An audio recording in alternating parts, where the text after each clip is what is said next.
गुरुजी राधे राधे जी। गुरुजी मुझे तो गुस्सा भी आ रहा है, इतनी देर हो गई, हाथ हिलाते हिलाते सारा हाथ दुख गया। और ये भैया वीआईपी के डिपार्टमेंट में ही देते हैं माइक को। अरे सब ये वीआईपी नहीं, सब लोग एक से ही हैं। हम व्यवस्था खराब नहीं कर रहे हैं। तुम्हें शिकायत ही करनी है, प्रश्न करना है तो बताओ। हाँ गुरुजी, मेरा ये प्रश्न है कि हमें भगवान का कौन सा नाम जपना चाहिए जिससे भगवान ज्यादा प्रसन्न हो जाए। हाँ, क्या करोगी ज्यादा प्रसन्न करके? जैसे राधे राधे बोले या राधा राधा बोले या जय श्री राम बोले या श्रीमन नारायण बोले। राधे राधे बोलते हैं तो ये लगता है कि कहीं श्री राम नाराज ना हो जाए, श्री राम बोलते हैं तो कहीं ऐसा लगता है कि कृष्ण कन्हैया नाराज ना हो जाए। अब करें तो करें क्या, हमें तो सारे भगवान के नाम भी नहीं पता। सर आप ही बताइए हम क्या करें। कितने भगवान होते हैं? 33 करोड़। किसने बोला ऐसा?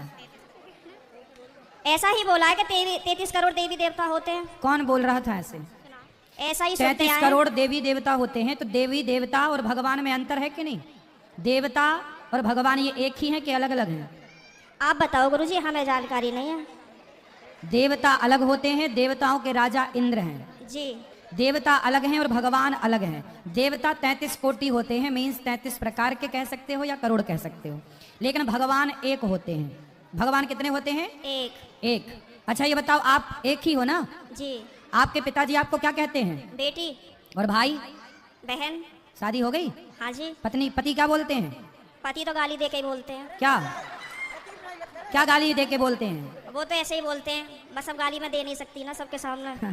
तो गाली के आगे क्या बोलते हैं आपको? प्रिय बोलते हैं, पत्नी बोलते हैं, क्या बोलते हैं? कुछ नहीं सर, डायरेक्ट। ठीक है, तो आप शिकायत बहुत करती हो ना, इसलिए गाली देते हैं। अच्छा ये बताओ, आपका बेटा है? मेरे 2 बेटे हैं। क्या बोलते हैं वो आपको? मम्मी। माँ बोलते हैं ना? हाँ जी। अब आप एक हो ना? हाँ लेकिन जी। आपके पिता आपको बेटी बोलते हैं, भाई बहन बोलता है, पति पत्नी कहता है और बेटा माँ कहता है। आप एक ही हो ना? हाँ जी। लेकिन 4 रूप हो गए कि नहीं आपके? हाँ जी। पिता के लिए आप बेटी हो गई, भाई के लिए बहन हो गई, पति के लिए पत्नी हो गई और बेटे के लिए माँ हो गई, लेकिन आप एक हैं। लेकिन देखने वाले 4 हैं, इसलिए आपके रूप और नाम 4 हो गए। उसी तरह ईश्वर एक है, एको ब्रह्म द्वितीयो नास्ति, पर उस एक भगवान को देखने वाले भक्त अनेक हैं। तो कोई उन्हें राम कह के बुलाता है, कोई कृष्ण कह के बुलाता है, कोई शिव कहता है, कोई नारायण कहता है। जी धन्यवाद। तो ईश्वर एक है, चाहे राम कहो, कृष्ण कहो, नारायण कहो, एक ही तत्व है। अनेक नाम हैं उनके, अनेक रूप रूपाय विष्णवे प्रभु विष्णवे। आपके कितने नाम हैं? एक। कौन सा? मेरा नाम है शालिनी शर्मा। तो आपके पिताजी क्या कहते हैं, किस नाम से बुलाते हैं? शालू। शालू। 2 नाम हो गए ना, शालिनी और शालू। हाँ और माँ क्या कहती है? माँ तो शालू ही कहते हैं, घर पे डॉक्यूमेंट्स वगैरह में शालिनी शर्मा चलता है। और स्कूल में? शालिनी। और पति क्या नाम से बुलाते हैं? सर अभी तो बताया था, आप तो बड़ी जल्दी भूल गए। तो आप भी कहाँ याद रख पा रही हो? भगवान 33 करोड़ नहीं होते, एक होते हैं। पता चली कल से आने भी नहीं देंगे। बस एक बात याद रखो कि भगवान एक थे, एक हैं, सदा एक रहेंगे। ठीक है? हाँ जी। भगवान 2-4 नहीं होते, देवता बहुत सारे होते हैं। सर मेरे पति को बोला अभी कहो मेरा नाम शालू है और आप उनको गाली नहीं दोगे। सर प्लीज मेरी मदद करो। कहाँ पति शराब पीते हैं क्या? नहीं नहीं नहीं नहीं। फिर काहे किस बात? तो आप गुस्सा दिलाती होंगी पति को? पता नहीं सर किसी का जुनून सवार होता है, पता ही नहीं, आरएसएस में है। नहीं तो आपको गाली ही देते हैं, कभी प्यार भी करते हैं? प्यार पता नहीं कैसा प्यार है, समझ में ही नहीं आया आज तक 18 साल में। प्यार नहीं करते अच्छे से? समझ में नहीं आता, टेढ़ा मेढ़ा प्यार है कुछ। ये कैसा होता भाई? सुबह को कुछ और, शाम को कुछ और, दोपहर को कुछ और, रात को कुछ और, पता नहीं समय के साथ बदल जाता है। अच्छा। बाहर वालों के सामने कुछ और, पड़ोसियों के साथ कुछ और, रिश्तेदारों के साथ कुछ और। तो आप अपने पति से खुश हैं कि नहीं? गाली देते हैं वैसे तो ठीक है। तो कोई बात नहीं, कान में रुई लगाए रहो, सुनते रहो, क्या करोगे? कई बार लगाने की कोशिश भी करी है, फिर मुझे सुनाई नहीं आता, औरों की भी बात सुनाई नहीं आती सर। अरे तो पति जब गाली दे तो रुई लगाए रखो, बाकी की सबकी सुनो। सर दुकान पे से बार बार कई बार आ जाते हैं, कहाँ तक रुई लगाऊंगा निकालूं, परेशान और हो जाऊंगी मैं तो। अच्छा रुई ना लगाओ तो उनकी गाली को सर लीड लगा लिया करूं? इग्नोर कर दो, उनकी गाली इग्नोर कर दो, सुनो ही मत। फिलहाल तो कर ही रही हूँ, इसलिए आपके पास बस ऐसे 18 निकल गए, ऐसे और निकल जाएंगे, गई बहुत थोड़ी रही। अभी जो एक बहन जी बता रही थी कि मेरे पति मुझे लेने नहीं आ रहे हैं, ये मेरे साथ भी हुआ था। और मैं 2-3 महीने मायके रही, फिर मेरे दिमाग में आया कि चल अपने घर को यहाँ कुछ ना रखा, खामो खाम की बात बिगड़ जाएगी। और मैंने अपना पैकिंग करी, अपना बोया बिस्तरा उठाया और मैं आ गई घर पे।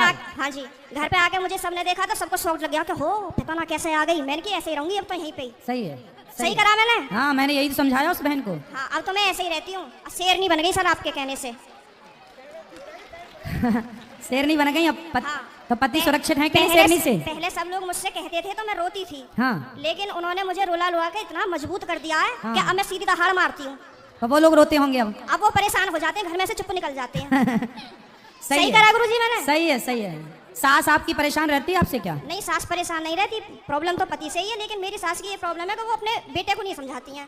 कह देती हैं हाँ सही कह रहा है, सही तो है, ऐसे ही होए करे। अरे ऐसा कैसे होए करे है?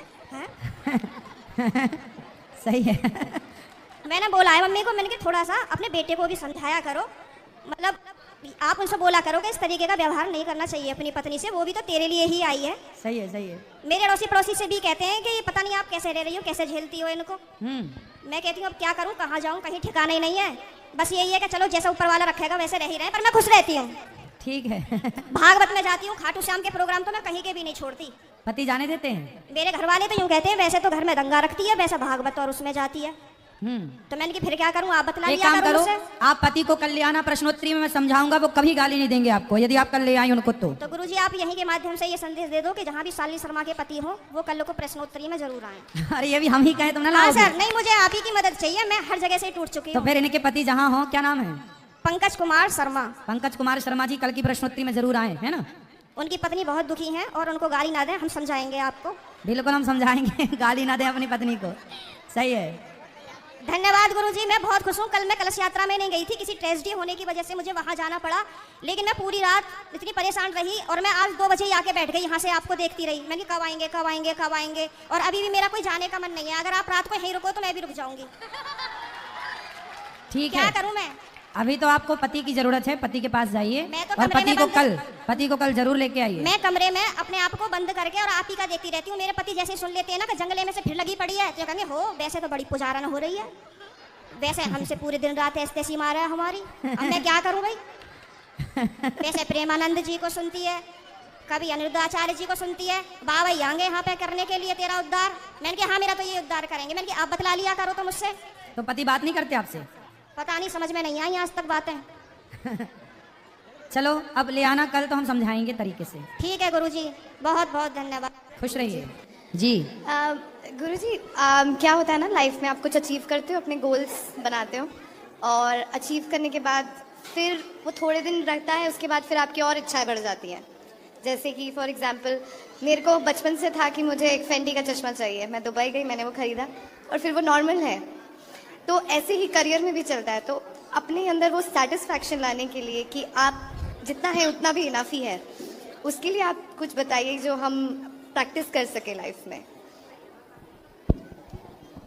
ऐसा है, पहले दौड़ लो, जो पाना चाहते हो ना पहले पालो, क्योंकि पा लेने के बाद जो शांति मिलेगी, जैसे आपने चश्मा की बात की, जब तक नहीं मिला था तब तक उसकी चाह थी, मिल गया ना तो उसकी वैल्यू खत्म हो गई।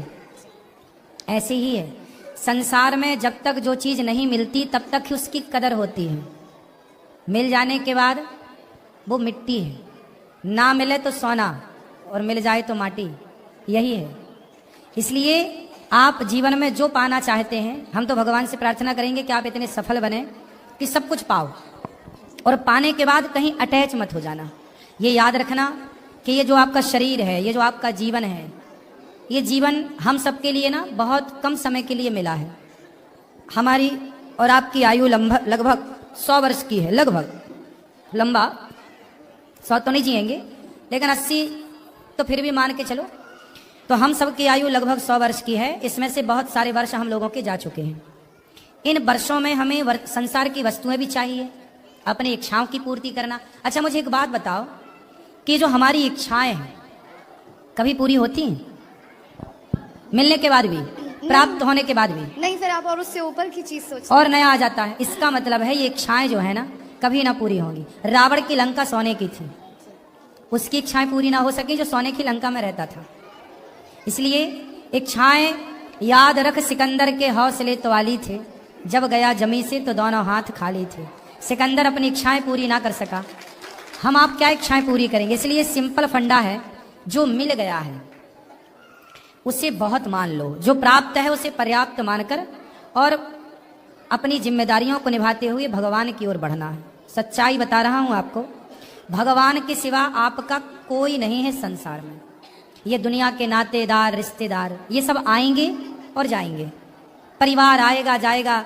आप उत्सव करो अपने घर में, आपके घर में 10 मेहमान आते हैं और 10 मेहमान आए, 2-4 दिन का हुआ सब गए, फिर घर खाली। ये दुनिया केवल मुंह दिखाने आती है, मुंह दिखाई रस्म भी तो होती है ना। ये दुनिया मुंह देखने आती है, मुंह देख के चली जाती है। बस ऐसी है ये दुनिया। इसलिए अपने केवल भगवान है।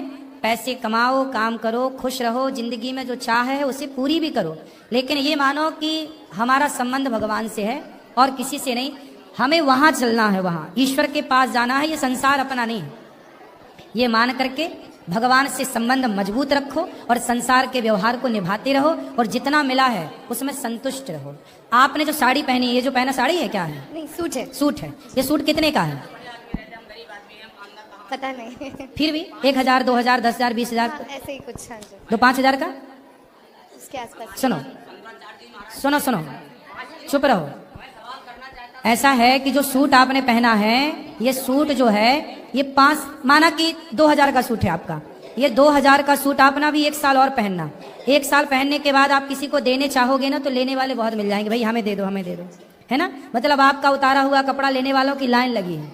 इसका मतलब उन लोगों से आप बहुत बेहतर हैं जिन लोगों के पास देखने को आंख नहीं है, जिन लोगों के पास चलने का पाँव नहीं है, जिन लोगों के पास सुनने के लिए कान नहीं है, जिनके पास बोलने की वाणी नहीं, आप बोल पा रही हो। बहुत लोग हैं जो गूंगे हैं।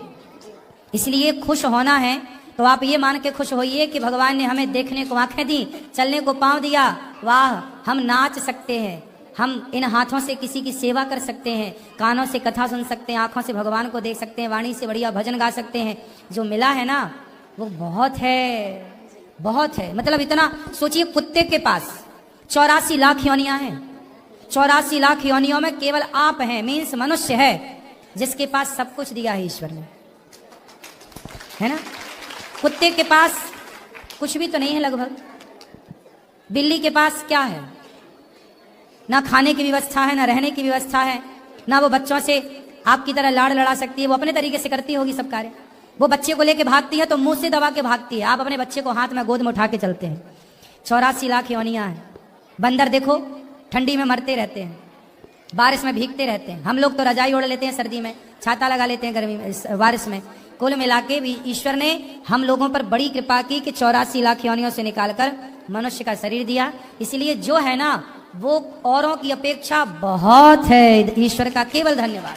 बच्चा हो ना हो, कहते हैं ना, पति कैसा भी हो, अंधा, लंगड़ा, बहरा, काना, खोरा, पत्नी कैसी भी हो, शादी के पहले देखो कि कैसी शादी हो गई, विवाह हो गया, संबंध हो गया, फिर उसे निभाओ। बहुत पुरुष ऐसे हैं, बहुत स्त्रियां ऐसी हैं जिनके बच्चे नहीं हो रहे हैं और शादी के 60 साल हो गए, 70 साल हो गए, दोनों पति पत्नी साथ में है, बच्चा नहीं हुआ। बहुत लोग हैं। तो जिससे निभाना है वो निभा लेता है, जिससे नहीं निभाना उसे बहाना मिल जाता है कि तेरे बेटा नहीं हो रहा है, तेरे बेटा नहीं हो रहा है, हम दूसरा कर लेंगे। तो रिश्ते प्रेम से चलते हैं, विश्वास से चलते हैं। इसलिए विवाह करने के पहले हम सबको मेडिकल जरूर करा लेना चाहिए। आज की रिक्वायरमेंट बोल रहा हूं मैं जी। मैं भी इसी वजह से मैंने आपसे सवाल पूछा गुरुजी। आज की रिक्वायरमेंट में बोल रहा हूं कि विवाह के पहले एक रिपोर्ट लड़की की और एक रिपोर्ट लड़के की, पूरा बॉडी चेकअप होता था। मेरी माँ लाखों करोड़ों खर्च करते ना शादी में, ये रिपोर्ट 10, 15, 20 हजार रुपए में सारा चेकअप हो जाता है ना। ये सब देखो क्या क्या चेक करना चाहिए। कोई विशेष बीमारी तो नहीं है लड़की या लड़के में, पहला। दूसरा, लड़की या लड़के में नपुंसकता तो नहीं है, दूसरा। क्योंकि ये केस एक बार भोपाल में मेरे जानने वाले हैं, उनके साथ हो गया। उनकी लड़की थी एक, देखिए एक लड़की थी और बहुत अमीर थे वो, और उन्होंने विवाह, लड़की एक थी या 2 थी, एक के बारे में मुझे पता है, 2 रही होंगी भगवान जाने। एक लड़की थी, वो बहुत पैसे वाले थे। उन्होंने अपनी बेटी का विवाह कर दिया। जब विवाह किया, बेटी भी बहुत सुंदर थी और बेटी भी बहुत योग्य थी, पढ़ी लिखी थी। जब विवाह किया तो पता चला विवाह के बाद कि वो जो पुरुष है जिसके साथ विवाह हुआ, वो आदमी वो नपुंसक है। जैसे स्त्रीलिंग, पुरलिंग, नपुंसक लिंग, वो नपुंसक था। अब तो लड़की के बाप को अटैक आ गया कि भाई इतनी बड़ी गलती कैसे हो गई। और देखो दुनिया कितनी धोखेबाज है। उस लड़के के माँ बाप को तो पता था, तो पूछा गया कि भाई आपने क्यों नहीं बताया कि तुम्हारा बेटा नपुंसक है। अरे बोले शादी के बाद शायद सब ठीक हो जाता। अरे ये चीजें थोड़ी ठीक हो जाती हैं। लेकिन अब तो जिंदगी लड़की की हो गई। अब फिर दूसरा विवाह किया होगा उन्होंने, जैसे भी आगे की फिर मैंने कोई जानकारी नहीं मिली, इतनी तक जानकारी थी। इसलिए ये बात बिल्कुल सत्य है कि आज के हम आधुनिक युग में हैं। यदि सब सुविधाएं हैं तो विवाह के पहले हमें एक मेडिकल करा लेना चाहिए, लड़की का भी और लड़के का भी। ये सबसे बेस्ट समाधान है। गर्भाशय डैमेज तो नहीं है लड़की का, पुरुष के शरीर में किसी भी प्रकार की दिक्कत तो नहीं है। और आज बच्चा ना होने की जो सबसे बड़ी दिक्कतें हैं, मैंने कथा में कई बार कहा कि जो आप एल्यूमिनियम के बर्तन में भोजन करते हैं, किसमें, एल्यूमिनियम की कढ़ाई, एल्यूमिनियम का तपेला, एल्यूमिनियम की सब बर्तन, एल्यूमिनियम शरीर में शुक्राणुओं को मारता है। आप पुरुष का जो पुरुषत्व है, मर्द की जो मर्दानगी है, उस पर जाकर सीधा प्रहार करता है। लेकिन अब समझाए कौन तुम्हें? हम तो लाख बार कह चुके हैं कथा से कि घर में पीतल के बर्तन रखो, दाल बनाने के लिए, सब्जी बनाने के लिए। पुराने जमाने में काय का बर्तन था? मिट्टी का था, पीतल का था और इत्यादि। कढ़ाई लोहे की रखो और अन्य धातु, एल्यूमिनियम छोड़ के सारे बर्तनों का प्रयोग करो। एल्यूमिनियम का बर्तन प्रयोग करोगे तो आपके बच्चे वही बर्तन में खाएंगे, वही बर्तन में बनेगा। तुम्हारी बेटी के अंदर गर्भाशय डैमेज होगा, क्योंकि पुरुष और स्त्री दोनों के संयोग से जब बच्चे का प्रोसेस होता है तो पुरुष का स्त्री के गर्भ में जब तेज स्थापित होता है तो स्त्री के भीतर जो प्रोसेस होता है, वो प्रोसेस करने वाले जो शक्ति चाहिए, वो सब डैमेज हो चुकी होती है एल्यूमिनियम के बर्तन में भोजन करने से और बना के खाने से। इसलिए लड़की के लिए नुकसानदायक है, लड़कों के लिए भी नुकसानदायक। अपने बेटों को, यदि आप अपने बेटों को नपुंसक बनाना चाहते हैं तो एल्यूमिनियम के बर्तन में खवाना, और यदि नपुंसक नहीं बनाना है तो फिर आज ही सारे बर्तन खत्म कर देना एल्यूमिनियम के, कभी खरीदना मत। पहले तो ये समस्याएं ना के बराबर थी, आज ये समस्याएं 10% से ज्यादा हैं। आए शादी होती है, 4 साल हो गए, बहू के बेटे नहीं हो रहा है। काहे नहीं हो रहा है? दूसरी बात, एल्यूमिनियम का बर्तन तो पहला है, पहला कारण क्या है? एल्यूमिनियम का बर्तन। दूसरा कारण, हमारे यहाँ विवाह के पहले होना चाहिए ब्रह्मचर्य। कौन? 4 आश्रम में पहला आश्रम कौन सा? ब्रह्मचर्य। पहले लड़का और लड़की दोनों पूरी शादी के पहले तक ब्रह्मचारी रहें, अपने शरीर की एनर्जी को अपने भीतर रखें। आजकल क्या हो रहा है? शादी के पहले लड़का लड़की लिव-इन में रह लेते हैं, शारीरिक संबंध बना लेते हैं। क्या होता है? इससे जो उनका वीर्य है, भाई वीर्य से ही तो पुत्र होता है। अब वो विवाह के पहले ही आप लोगों ने लिव-इन में रह करके और वीर्य को पानी की तरह बहा दिया, तो आपके अंदर जो पुरुषत्व था वो तो समाप्त हो गया, एनर्जी बची नहीं। अब वो शुक्राणु धीरे धीरे कम होते चले गए। अब जब तक विवाह हुआ तब तक तो आप पहले लेवन में रह रहे के सब खत्म कर चुके हैं। अब जब विवाह हुआ तो पत्नी बेचारी बिना बच्चे के रह जाएगी। क्योंकि आप लोग समझते नहीं है, इसलिए हमारे यहाँ कहते हैं पहला आश्रम ब्रह्मचर्य, फिर गृहस्थ। ब्रह्मचर्य का पालन तो करो, पालन ही नहीं हो रहा है। लड़के आजकल के समझ ही नहीं रहे हैं। जब जहां देखो जहां वहां लिव-इन ही चल रहा है, जहां मौका मिला वहीं वो अपना कॉलेज के बाहर देखो, शाम के समय देखो लड़का लड़की चिपके मिलते हैं। क्या है ये सब? इससे क्या होगा? तुम्हारे बच्चे तुम पैदा ना कर पाओगे। ध्यान रखना इस बात का। इसलिए ध्यान रखो इन बातों का कि हम आहार विहार अच्छा लें। अब चाउमीन पिज्जा बर्गर खा रहे हैं, खान पान भी तो बिगड़ गया। पहले के खान पान शुद्ध था, तो अच्छा खान पान। पहले के लोग घी पीते थे साहब, घी तो घी में ताकत होती थी। आजकल का आदमी 1 चम्मच घी नहीं पचा पा रहा है। पहले के आदमी 1 गिलास घी पीते थे। पहले के ना तभी ना 10-10 बच्चे पैदा करते थे, तो हमसे एक नहीं हो रहा है। तो कारण सब प्रकार के हैं। इसलिए पहला ब्रह्मचर्य का पालन करो, दूसरा खान पान बेहतर करो, एल्यूमिनियम तो बिल्कुल त्याग दो, अंकुरित अनाज खाओ और बच्चों को ब्रह्मचर्य का पाठ पढ़ाओ। बेटा ब्रह्मचर्य क्या होता है? ये छोरा छोरी जो साथ में तुम रहते हो, इससे तुम अपना नुकसान करोगे और कुछ नहीं। क्या समझाएं मूर्खों को हम? वैसे भी चलो। आपका बहुत बहुत धन्यवाद गुरुजी, आपने ये जानकारी सभी को दी। गुरुजी, मैं हर बार जैसे आता हूँ आपके पास में, आपसे इधर उधर के बातें करता हूँ, तो ये सवाल मैंने इसलिए रखा आपके सामने क्योंकि इस समस्या से गुरुजी मैं भी जूझ रहा हूँ, मैं भी परेशान हूँ।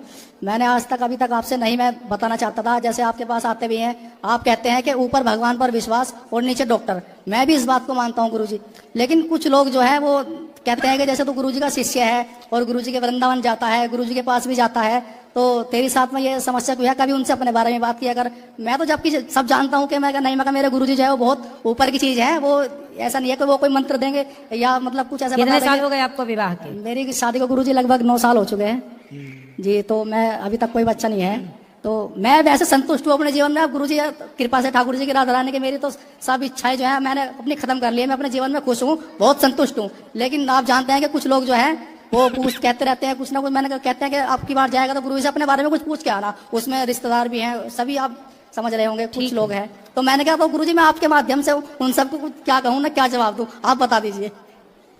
जवाब देने की जरूरत नहीं है किसी को जी। आज ही आप जाके भगवान श्रीमन नारायण लक्ष्मी नारायण भगवान आए हैं ना, जी उनसे प्रार्थना करना। भगवान सबको सब कुछ देते हैं तो आपको भी देंगे। आप भागवत सुनते हो, वर्षों से मैं आपको देख रहा हूँ, जी आप भागवत जी की शरण में हैं, भगवान के आश्रित हैं, तो मैं आपको बिल्कुल भगवान के चरणों में समर्पित कर रहा हूँ कि आपको भगवान जी, के चरणों जी। में प्रार्थना करते ही आपके घर में उत्सव होगा भगवान के जी जी ठीक। आपके प्रणाम। जी। मैं ये बोल रही थी कि मैं अपने लड़का के यहाँ लाती हूँ तो आता नहीं है, उसको थोड़ा सा आशीर्वाद दे दीजिए, बुला लीजिए। लड़के के पास आती हो तो आता नहीं है? मतलब बुलाते हैं यहाँ तो आता नहीं है। कितना बड़ा लड़का? 18 साल का हो गया। लड़का का मतलब ही जो लड़े? नहीं नहीं, लड़का लड़का। बेटा है मेरा। बेटा का हो? हाँ बेटा है तो इसलिए नहीं आता है ना, कहता है जाओगे तो वहाँ शिकायत करो गुरुजी से। कहाँ है बेटा? घर पे है, तो अगर आप बोल देंगे तो वो आ जाएगा। विवेक नाम है। तो आपके बोलने से आया नहीं, आपने तो पैदा किया है, इसलिए नहीं हमारे आता। बोलने से आ जाएगा? तो बोले दे रहे हैं बेटा आ जाओ, क्या नाम है? विवेक यादव। विवेक यादव। इसलिए नहीं आता है ना, बोलता है कि जाओगे वहाँ तो हमारे शिकायत करो गुरुजी से। शिकायत नहीं है, ये तो बातें हैं बेटा। विवेक, विवेक यादव। विवेक भैया, माँ की बात मानो और माँ भगवान है ये सोचो। माँ बाप ही भगवान है। मेरा मानना यही है कि भगवान मतलब माँ बाप। ऐसा ठीक है, वो मतलब हर एक चीज में थोड़ा सा लेट तक सो जाता है तो वही गुस्सा हो जाते हैं कि उठ जाओ जल्दी से पढ़ाई। मतलब वो छुट्टी बहुत कर लेता है स्कूल के, और बोलता है मुझे आगे पढ़ना है, तो मैं बोलती हूँ कि आगे हम नहीं पढ़ाएंगे, तू इतना छुट्टी करता है फिर क्या पढ़ेगा। चलो कथा सुना, उसको लाया करो, सत्संग से जोड़ो। सुनता है, मानता भी है। वो पहले कह रहा था ना कि जैसे हम पहले मीट मछली खाते थे तो बोला कि मीट मछली छोड़ दोगे तब चलेंगे। तो बीच में हम 6 महीने अगली तक बार छोड़ आना दिए। तो लेके आना, हम बात करेंगे। तो अब तो हम छोड़ दिए मतलब, लेकिन मेरे साथ फिर भी नहीं आया कि शिकायत करोगे जाकर। अब ले आना, आना बेटा, हाँ, हम बात करेंगे हमारे आपसे। पड़ोसी के आशीर्वाद दे दीजिए। अच्छा, पड़ोसी को बहुत बहुत आशीर्वाद।